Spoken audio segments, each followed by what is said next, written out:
Assalamualaikum warahmatullahi wabarakatuh. Nah, sekalian, sebelum kita mulai belajar, mari kita berdoa terlebih dahulu dengan membaca surat Al-Fatihah yang dimana bacaan Al-Fatihah ini ditujukan kepada kepada Nabi besar kita Nabi Muhammad SAW, para keluarganya, sahabat, para ulama, khusus Haji Munir Hasim Labib, kepada orang tua kita, dan tentunya untuk kita semuanya agar kita menjadi anak yang soleh dan solehin. Ala hadiniya al-fatihah.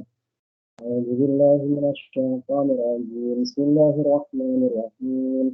Alhamdulillahi rabbil alamin. Ar-Rahmanir-Rahim. Maliki yaumiddin.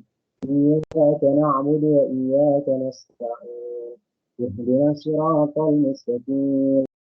صراط الذين أنعمت عليهم غير المغضوب عليهم ولا الضالين رب اغفر لي ولوالدي وللمؤمنين والمؤمنات آمين يا رب العالمين.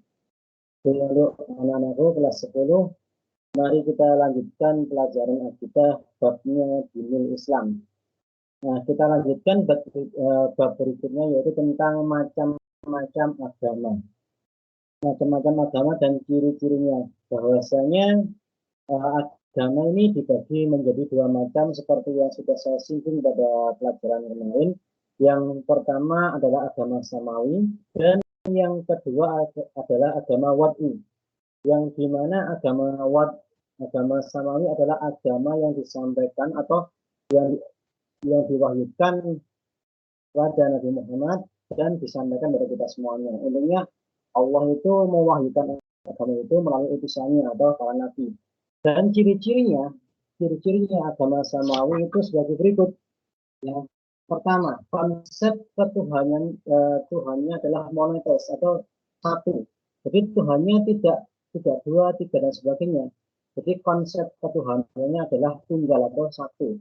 Yang kedua, kebenarannya bersifat universal. Dalam artian apa?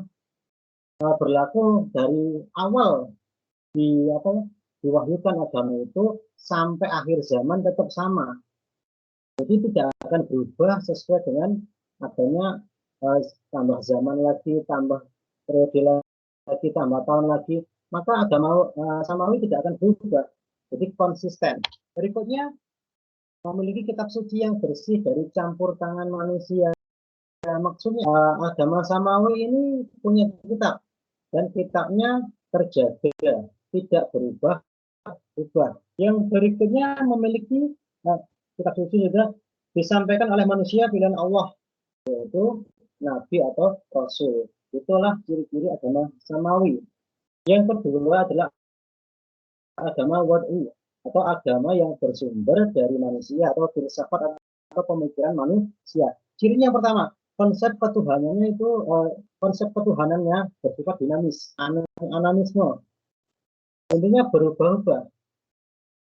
Jadi tidak konsisten. Jadi sekarang A, besok B atau C. Itulah konsep ketuhanan agama wad'i. Jadi berubah-ubah sesuai dengan keadaan yang ada. Tentunya ajarannya berubah sesuai dengan akal pikiran masyarakat saat itu. Yang ketiga, kebenaran agama dipertanyakan bahkan sesat. Jadi agama ini nggak konsisten bahkan sesat. Dan yang terakhir, tidak memiliki kitab suci. Jadi agama ini tidak memiliki kitab suci yang valid atau yang benar. Jadi tidak digunakan. Jadi agama ini yang bersumber dari manusia. Dan di sini Allah sudah berfirman dalam surat Ali Imran ayat 85 yang berbunyi begini, Bismillahirrahmanirrahim. Wa may yabtaghi ghairal islami dinan falan yuqbala minhu wa huwa fil akhirati minal khasirin. Artinya begini, barang siapa mencari agama selain agama Islam, maka sekali-kali tidaklah akan diterima agama itu daripadanya, dan dia di akhirat termasuk orang-orang yang rugi. Jadi anak-anakku sekalian, perlu diperhatikan, satu-satunya agama yang diterima oleh Allah hanyalah agama Islam. Nah, ini yang paling penting adalah satu-satunya agama yang diterima oleh Allah adalah agama Islam. Jadi meskipun kalian semua itu hidup di dunia ini baik, hidup di dunia ini intinya beramal baik dan sebagainya, akan tetapi ketika agama yang kalian anut itu bukan agama Islam, maka bisa dipastikan itu akan ditolak oleh Allah. Ini berdasarkan surat Ali Imran ayat 85. Jadi hanya agama Islam yang benar-benar. Tentunya apa ya? Bisa kita kita review kepada diri kita masing-masing, apa benar agama yang benar-benar kita ikuti adalah Islam, itu memang benar-benar agama yang diterima oleh Allah atau memang agama yang benar. Ya kita cek sendiri aja. Contoh misalkan kita menengok agama sebelah, entah itu agama Yahudi atau agama apa, kita bisa bayangkan sendiri. Misalkan ya, kita sebut saja di situ ada 3 Tuhan. Ada Tuhan Bapa, ada Tuhan Anak, ada Tuhan Ibu. Kita bayangkan sendiri, kalau ada 3 Tuhan gitu, misalkan Tuhan Bapa mau buat hujan, Tuhan Anak nggak setuju mau buat panas, Tuhan Ibu nggak setuju lagi mau buat banjir, mau buat hujan aja, di situ sudah apa? Sudah bertengkar. Nah, Tuhan aja bertengkar, bagaimana dengan umat manusia? Tentunya akan rusak dan binasa. Jadi istilahnya apa ya? Jadi agama yang benar adalah cuma agama Islam. Bahwasanya Tuhan itu esa. Wallahu ahad. Allah itu esa. Dan Allah itu tidak beranak dan tidak diberanakan. Seperti yang tersurat dalam surah Al-Ikhlas. Jadi satu-satunya Tuhan, satu-satunya agama yang benar dan menyelamatkan adalah agama Islam. Benar dan menyelamatkan. Kalau agama yang lainnya itu semuanya benar, tapi tidak menyelamatkan. Karena agama yang sesungguhnya adalah menyelamatkan pemiliknya baik di dunia dan di akhirat.